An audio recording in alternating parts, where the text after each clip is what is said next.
ያ ድግግሞሽ ግን አእምሯችንን ምን እያደረገ እያደቀው ነው ምንድነው ማድረግ የምፈልገው ስፔሲፊክ ይሆናል አክቲቬትድ ፓሲቭ አለ ይላል አሁን ድረስ አክቲቭ እና ፓሲቭ እንዴት ነው ይደጋገማል አሁን እናንተ አድርገና ሌሎች ይኖራሉ and then what practicing መቀየር ያለበት ምንድነው ማንበብ ብቻ ነው ከአግሪካልቸር የምንለው አለ ከዛ ዘመን ጀምሮ አሁን ኢንዱስትሪያላይዜሽን ወይ ደግሞ ኢንፎርሜሽን ዘመን ድረስ ምን እያደረግን የመጣ ነው ማለት ነው ፕሮብለም ሶልቭ እያደረግን ኦኬ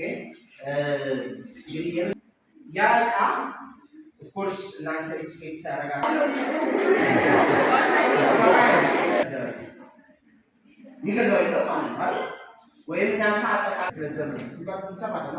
ማለት ነው ምን አይደለም ጠንካራ ስለሆነ